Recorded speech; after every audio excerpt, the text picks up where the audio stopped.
Cool. Looks like we are on.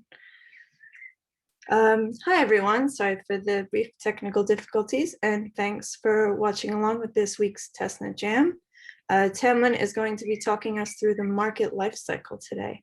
So feel free to pop your questions into the chat and stay tuned. Thanks, Candida. Apologies, everyone, that this is run a little bit late today. This, as Candida said, we had a few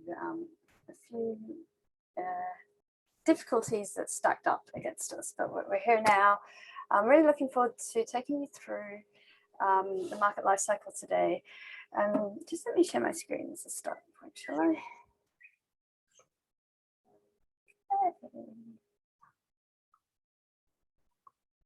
Yes. Great, hopefully you can all see. So yeah, what I wanted to do today was a deep dive into the market lifecycle, and it's a topic that's very close to my heart and very important for Vega, because basically with the difference between spot trading and derivatives trading, and there's lots of differences, but with derivatives trading, you're trading essentially promises of things that are going to happen in the future, depending on different events or data readings or time passing. And so the positions, the trade that you do, it has a lifetime. And so that the credit risk needs to be managed over that lifetime. The fairness of the market, the health of the market needs to be managed over that lifetime. And of course, with futures or options or other derivatives that have expiry dates, you also need to handle that gracefully as well. And it was a really cool challenge to think about this in a decentralized setting, especially even when you're thinking of like in the future of maybe conducting this in a sort of sharded environment. So it's really fun. Something really important, obviously, it's a really important tool that Vega offers, because Vega handles a lot of complexity that people otherwise might have to handle themselves. And I'm thinking, especially people who are wanting to, propose markets, be liquidity providers on markets, and benefit essentially from the health of a well-run market. Right, so let's get started. I've got this awesome diagram that our designer, our UX designer, Michael, crafted beautifully for us. And I'm going to walk you through this. I'm going to deep dive into each of these sections as well. And let's start with how a market is born. So a market is born through, at the moment anyway, and this we can, down the track, Vega will probably have different ways that markets are born. But at the moment, markets are proposed, and they're proposed by any participant at all. Anyone who wants to propose a market, which is really cool. And they submit that proposal to the network. And in that proposal, they specify a whole bunch of stuff about the market. And we'll touch on that a little bit later, because some of that's relevant and impacts how the market proceeds through its life cycle. But so in the very first instance, it starts with a governance proposal. And the governance proposal needs voting on, of course, by the participants who, as it's currently configured, the participants who own the governance voting asset of the network. And so participants will vote. So there's a period of time and then you reach this voting deadline. If there aren't enough votes, if the governance proposal fails, the market goes into a state of rejected. But while it's in a proposed state, there's a bunch of things that can happen. So while people are voting on it, and one of the really important things is that the liquidity providers can basically nominate and commit liquidity to this proposed market. And in fact, the person or the entity that proposes market in the first place also needs to have basically committed liquidity as part of that proposal. That's just to say, like, you want people who are going to be serious proposers, you want, serious markets being created, so you want to avoid spam and have this be something that, a participant has decided they really want. So this is the proposed state, and pretty much everything in the everything with the red writing, the grey box around it, is basically a state or a status of the market. So if the vote passes, so the network decides that this is a great market to have, at the moment, this passes into an opening auction. This is the pending period of the market. And once again, this is a period where liquidity providers can commit to provide liquidity for this market, which is great signaling, obviously. And importantly, and I think we'll cover off some more deep dive into the liquidity protocol next week. We're just waiting for a new release of the testnet, but it's coming soon anyway, some more deep dives. But important to note that in the pending state and in the proposed state, when liquidity providers are all committing to the market, in this state, they're all going to be treated equally with each other. So yeah, it's basically you're buying a liquidity share of the market or an equity-like share in the market, so that you get a claim on all the future liquidity fees that get paid by the price takers of the market. So this can all happen in the opening auction, as can normal bids and offers that are valid for auction mode as well. So the market sits in an opening auction, and actually when a proposal is put in, a government's proposal for a new market is put to the network, that proposal also specifies how long they want that opening auction to be. And that is subject to a minimum auction period, but it does mean that you might want to have quite a long auction because you want to use that time to gather interest in the market. So this is considered to be in a pending status. And basically what can happen is there can be a governance proposal to cancel that market. There may be various reasons for that. Maybe it's just not well specified. Someone comes up with a better idea for a market or so forth. It can also time out if it's been too long in the pending status. And this is us thinking sort of through all the different edge cases that you can get. But basically, the normal situation that you would expect is that the auction would end, the call period would end, and then the network needs to decide have the auction end conditions been met. And for an opening auction, it requires there to be at least one trade. Not to have timed out, obviously, not to have had a vote against it. And yeah, I think that's pretty much it. Oh, I think there needs to be one bid and offer as well on the book, just so that there's, that as it exits out of the auction, that there's going to be the start of an order book. And that just helps. The reason for that is that there are liquidity orders, although liquidity provisioning that has been collecting, hopefully during the proposed and the pending period, can then be those pegged order shapes can be added to the order book. And if you want to know more about liquidity, please do check out the previous testnet jams and community calls we've done on that. Like I said, there'll be more on that in the near future. So let's assume that the auction conditions have been met. Then the market launches into its basically default trading mode or normal trading mode. At the moment, on Vega, for this sort of alpha version with the current futures product, the normal trading mode is always continuous trading, which is using an on-chain central limit order book.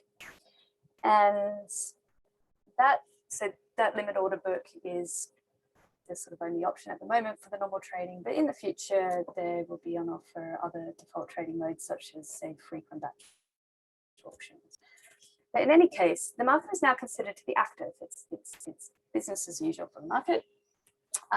Liquidity provision can come and go still, but there are certain things that may happen that basically trigger what I think of as sort of circuit breakers or protective mechanisms to kick in. And you can see here that's referred to as a monitoring trigger. And I'm going to step through some of these in a bit more detail, but the monitoring trigger might be that there might have been an order that came in like a whale order that comes in that might move the market price, too far in one direction, rather than processing that order and having, lots of people have a mark-to-market swing against them, it's obviously problematic. The market just goes into a suspended state. And that suspended state is actually an auction. And the reason for that is it basically is to, essentially you can think of it as slowing down the market and allowing, it's a different price determination method that isn't so much about the sequence of orders coming in, but it allows sort of liquidity to accumulate and find a real price, let's say. And so, the call period doesn't have to be super long for auctions for them still to be useful. Okay, so but in any case, that is a suspended state, and we refer to these as like exceptional auctions or monitoring auctions, price monitoring or liquidity monitoring auctions. You'll kind of hear that parlance around the traps with us. So that's the suspended state. You can transition from a suspended state to a closed state, and that would be again by a governance vote. And in fact, you can, by a governance vote as well, send a market to a closed state. So it kind of really felt like along the life cycle of the market, that governance votes, and this is subject to on-chain governance at the moment with all token holders being able to vote. Down the track, it might be that the liquidity providers of a market are able to have special voting powers according to the stake that they have in the market. But at the moment, it's sort of all governance token holders. So yeah, sort of closing a market is an option too. In fact, that isn't implemented, just FYI, but that's in the plans in the near future. So once you've been in a suspended auction for a while, for the period of the call period, again, the network will check, can we exit the auction? Have the auction end conditions been met? Things like, are we sure that if the auction ends, it's not going to immediately get triggered back into a suspension auction? And if it would be immediately triggered back into suspension auction, actually what happens is the auction call period is just extended. And I'll show you a bit more of that in a second. But that's basically the suspended state. And then importantly, as we near the expiry of the instrument, and this is for instruments that do have expiry, on the product is defining on the product there is a field that is basically when trading is going to be terminated for this market. So the kind of thinking here might be, when you're proposing a market, that, look, I don't know, let's take, it might be a situation where it's a market that's, I'm going to say this, it's not a very good example, it's more like a prediction market, but like something like a presidential election. And rather than have it, you go right up to the wire in trading, you terminate the trading with enough time that no one gets preferential access to the Oracle data, basically, or the settlement data that's going to determine all the settling, because then you don't want someone to have preferential access and then be able to trade on the market. So when you are proposing a market, you think about like how sort of long before the sort of actual expiry of that market you want to terminate trading. Then settlement data arrives at the market through the Oracle or data sourcing framework that Vega has, and then the market is settled. And the final settlement is occurs basically, and then that market is in a state of settled, and that's that. So that's the life cycle of a market sort of end to end, and I think it's quite a cool diagram. And we will make this all available. Coming really soon, actually, we'll be open. We've got an open repo at the moment called Specs, and it's just going to be a mirror of our internal specifications. And in the near future, in the next few weeks, you'll be able to check those out. And actually, a lot of what I'm showing to you today on these slides comes from the market lifecycle spec and some of the other specs. Cool. So I want to show you just a little bit of a primer for that. I'm aware that because we started late, I don't want to spend too long on this, but I did promise a little bit of a deep dive. Just keep an eye on the time. Cool. All right. So yeah, so as said before, I'll skip over the proposed because we spent a little bit of time on this already. But basically, there needs to be a valid governance proposal submitted and accepted. So this has to have a minimum liquidity commitment from the proposer. And then it's really a simple case of where the voting ends up. Yeah, importantly, in this proposed state, there's no price determination going on. There's no auction, there's no limit order book. This is all about just voting whether the market should be created or not. Then we go into that pending state. That pending state is that opening auction, is often how we'll refer to it. And yeah, it's basically if you're playing around with market proposals, there's a field called enactment date. And I think that is basically the date at which the auction, or date time at which the auction would end and the market would go into being created. And let's try to see if there's anything else interesting to highlight here. If auction orders are accepted as per any regular auction period. Should make the note actually, I think Bunny did a couple of weeks ago, Bunny did a whole testnet jam on auctions, but just a reminder or a refresher that some order types are valid for both auctions and continuous trading. So if you have like a good till time order, that's the time is going to be past the end of the call period, that order will be maintained on the order book. If that order doesn't uncross as part of the uncrossing at the conclusion of the call period, it will essentially be transferred or transitioned or become part of the central limit order book price determination method. Great. So then active trading, this is what hopefully you're all mostly familiar with, because this is normal trading most of the time. You might have noticed we have on our testnet quite a lot of price monitoring and liquidity monitoring auctions at the moment, but typically hope that most markets are in their active state. So I won't spend too long on that.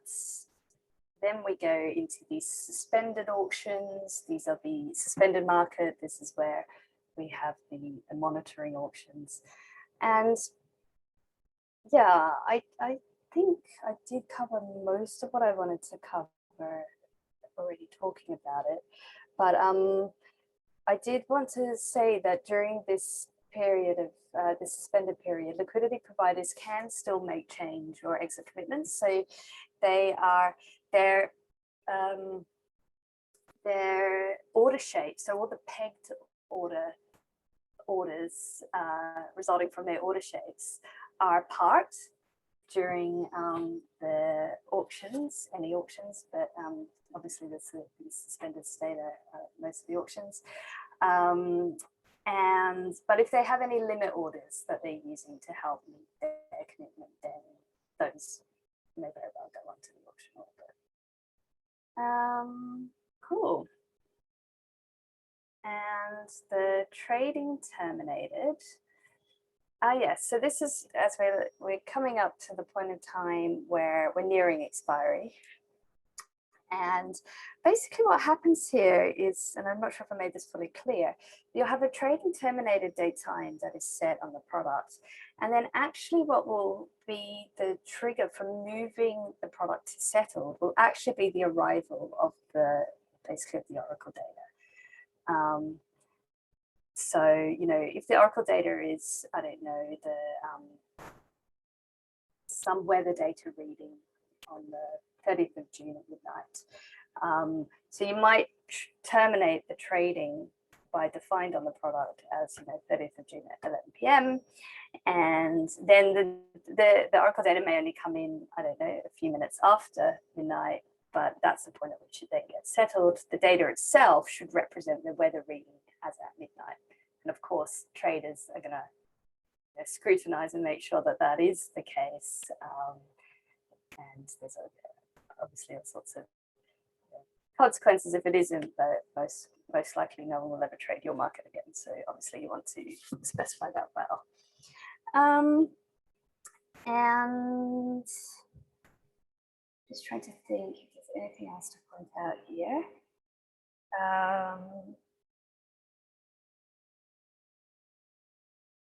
The trading terminated can happen while market is in an auction, at which case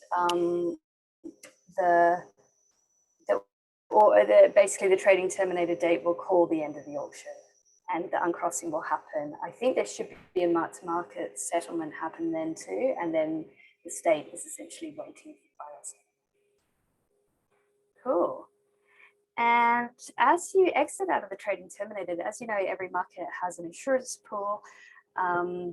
So the insurance pool of a market is distributed to, it's actually at the moment, I think what we're going to be doing is distributing it to basically an on-chain treasury for that particular asset. So if it's a Bitcoin US dollar market that is settled and margined in DAI, and the insurance pool will be in DAI, and then that will get sort of swept back to the Vega on-chain account for DAI, and then that can get used. It can either get redistributed back to like other markets that use DAI for their insurance pools to help boost their risk capital basically, or it can go into incentives, and the community obviously has a lot of say over that through on-chain governance. Cool. And in this trading terminated state, there is no trading, so there's no price or monitoring, liquidity monitoring, no worry about it getting put into an auction or into continuous trading. Trading is just not happening at all. Great. And then once everything is settled, I think that basically what you'll see in the current markets is because there's live market settlement happening throughout the life cycle of the product, of the market. The reality is what will happen is you will be live market settled up until the point of the trading terminated, and then it will really just be the final settlement cash flow, depending on where that external data finally settles the market. So yeah, the insurance pool funds we've covered, all fees are distributed. Yeah, so if there's any sort of fees resulting from any of the final trading, that will get distributed. Yeah, and the market is over and it's sort of removed essentially. So I think that I've covered pretty much everything. Basically, what you're reading there is a copy and paste of our specs, which, as I said, that you're going to see really soon in a public repo. There's a little table here that I created just because I like to look at things as tables. But hopefully, it's pretty up to date. It can just sort of helps you scan and see where, like, what states liquidity provision is accepted, what the kind of trading mode is there trading, is there auctions, is there normal trading, etc. So feel free to explore that. Oh, and I just thought, just touching on auctions, I think I kind of mentioned this, but basically you've got your core period of an auction.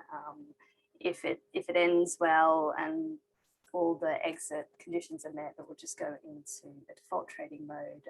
But if the network deems that an auction extension is appropriate, it will just extend the auction, and you'll be able to see that in the data of the market in terms of its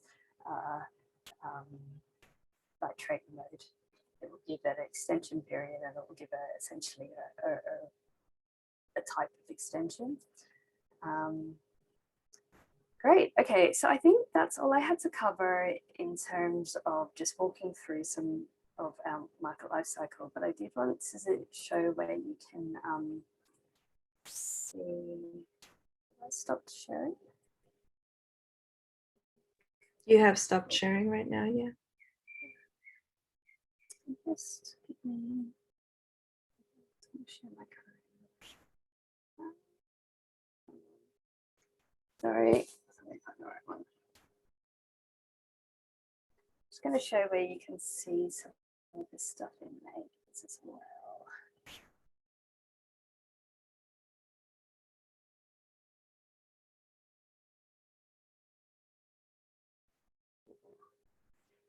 So I'm just in the console as a starting point. As many of you who've been playing around the console know, we have a whole bunch of monitoring auctions going on at the moment. And you can tell there the market's in an auction when you look at the markets window and you see the little hammer next to it. And what is quite handy is that if you are, let's just go into the dollar market.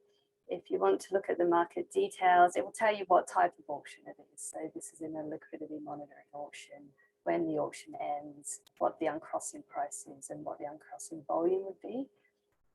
Essentially, if it uncrosses now, what would be the uncrossing price and volume, and that will converge on the reality of the minutes.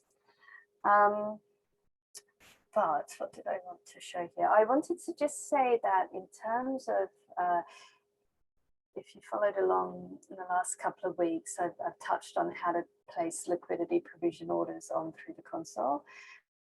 And just at the moment, it's worth noting, if we go back to the My Workspace, which is the first default workspace, here in this proposals window is where when somebody proposes a new market, it will appear here. Normally, it will have a status of open if it's a valid proposal.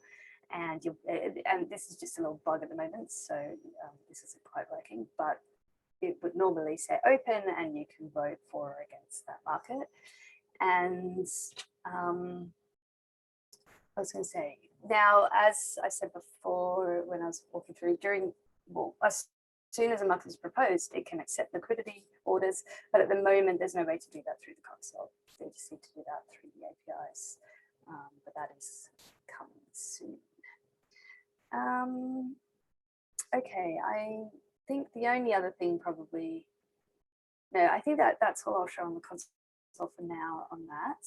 And then I just wanted to say, in terms of looking at the market statuses in the APIs, we have a bug at the moment where REST isn't really showing it, but the GraphQL is. So if you go to the Vega docs and go to the GraphQL section, it's really great. Really easy to just open the Graphql Playground app. You can click that and come here. And in this, if you just type a little query, something that looks like this, and click play, you can see the markets and you can see a list of the markets and you can see what their different states are.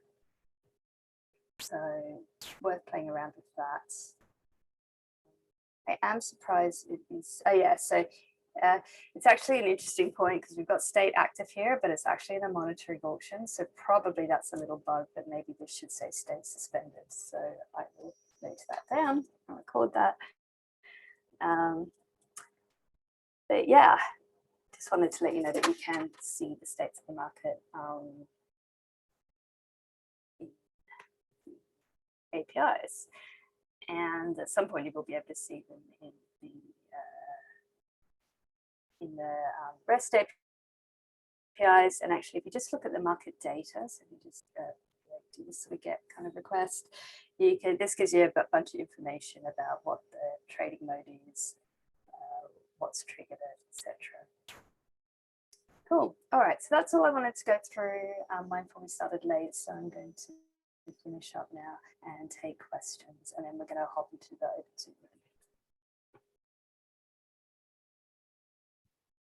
Thanks, Tamlin. That was, I thought, quite an interesting and insightful overview over the market life cycle. So I appreciate you sharing it. And kudos to Michael for the really great diagram to share.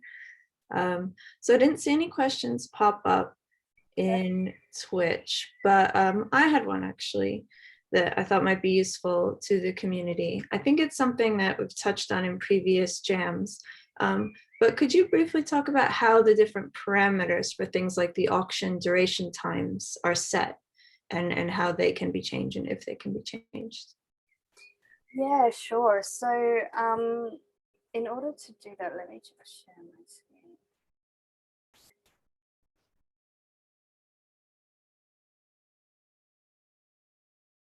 Oh, we also just got another question, so save some time. Cool.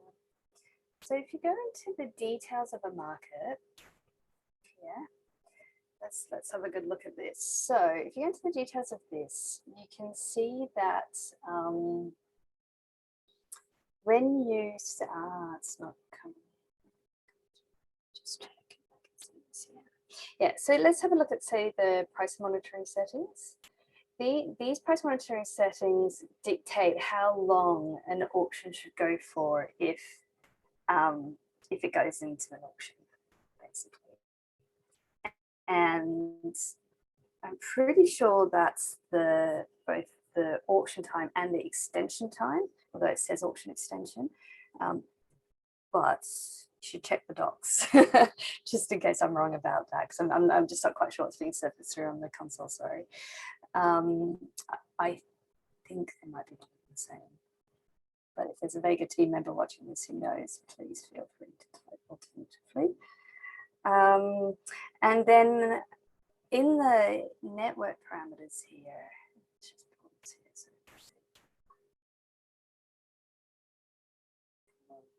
so if you ever want to see what all the network parameters are set up, just pull up this networks view. And in here, you will be able to see also the details about the enactments. So for a new market, for example, so for the opening auction, so for a new market, the sort of max enactment time, so that's the period of time for like the vote to go and the auction is a year. And I think probably more interesting is where the minimum enactment time is. So that's currently 2 minutes. And the proposal, let's just see. So scan these. We will divide these up and make them a little bit more readable. Oh, so yeah, the min close, I think, is like how long the voting period is. And so, yeah, I'm just trying to think. Then I think there is a min auction duration. And so basically any auction that you're setting like through the price monitoring, when you're setting the price monitoring parameters as a part of your governance proposal for a new market, it needs to be greater than 10 seconds or it won't be considered a valid proposal. I think there are also some defaults. So the sort of default auction extension is 300 seconds. So that's probably the most useful I can right now. There should be a liquidity auction duration, but I have a feeling it might currently be set to the default. Sorry, yeah, default. Anyway, I can get back to people on that. I can write a little summary on that on Discord. Hopefully that's the start of a help of where to find that information. Thanks. And we have one question from Almarino99, which is, can you elaborate on active versus passive market making?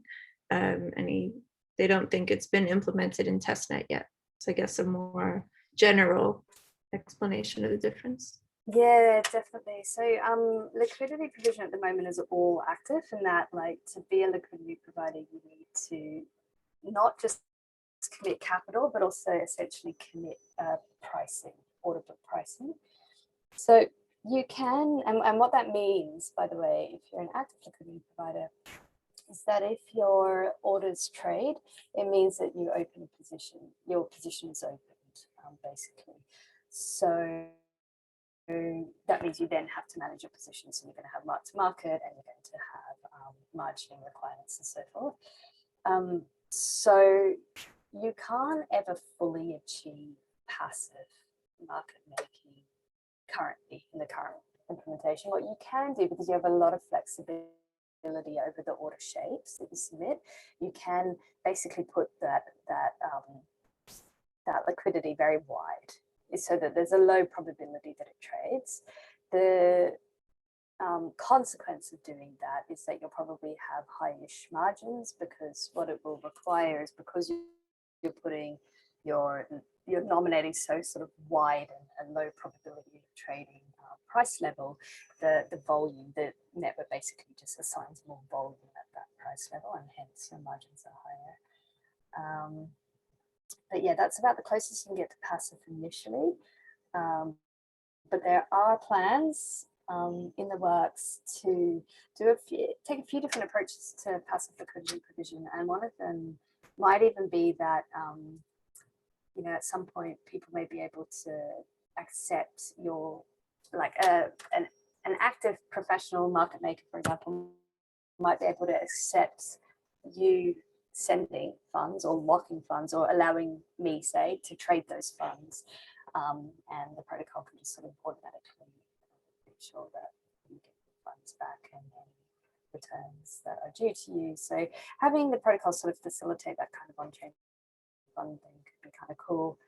That's down the track, but also other thinking around how you do more of an AMM style pricing methodology. Pretty easy if or when Vega has spot markets, and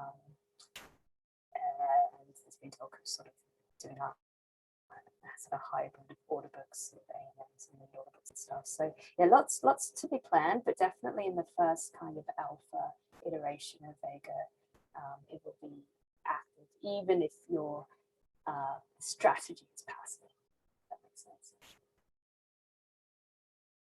Oh, thank you. As that was the last question we had, and it's now 48 past, I'm going to suggest that we wrap up and head over to the next Zoom. Cool. I'll pop a link in.